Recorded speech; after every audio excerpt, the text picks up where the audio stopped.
talk a little bit about what type of political engagement it takes to really move the needle on an issue? What makes a member of Congress stand up and take notice? Yeah. Members of Congress take very seriously how their constituents feel, and a powerful argument from hometown businesses, hometown people who live in that district, it carries a lot of weight because those people are the voters. And when they feel the heat from the voters, I think it really matters. Right. So rancor and division and partisanship, they all seem to be what define this political era. Is there anything that gives you hope for the future? What gives me hope is that division and rancor, while they're not always pleasant to watch, are also very important. We're in a country that is being disrupted and evolving, which has been the constant theme of our country since its founding. We're moving into a new century. That's also a disruptive force. And so I think what we're doing is we're trying to figure out where we're going. That's okay. It doesn't feel good while we're in the middle of it. But it's been a pretty constant, we've had a constant source of tension in this country for a good long time, and it's that tension that actually helps us move. Without it, we would be not as dynamic of a country as we are. I'd like to do it more civilly.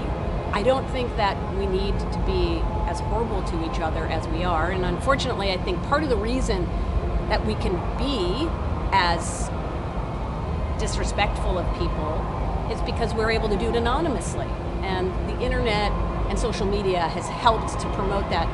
But I think one thing we learned about the 2016 election and the influence of these so-called robots, these non-humans that are getting into our social media, is that, guess what? A lot of the rancor that's out there isn't coming from a real human being. People are trying to sow this division by putting robots in saying terrible things. It doesn't necessarily reflect how regular people feel. So in the age of the 2-minute news cycle, what critical issue do you think has slipped through the cracks? Something that more people should be paying attention to? Yes, that's a very, I think we're going to have a lot more talk about the impact of the deficit as we move forward. We talk a lot about it in election years, but we don't necessarily talk a lot about it when it's not an election year, and what the impact could mean. People hear the term deficit and they think it's bad simply because nobody wants to have to carry debt. We all know that feeling. But what we have to appreciate too is its impact on so many facets of our life. I also think that we are hearing a lot in different parts of the country about different issues. The environment may not be an overwhelming national issue, but for certain voters, it's their primary issue, or the issue of, now we are talking about guns. All of these are issues that are important, but they may have more salience to certain communities than others.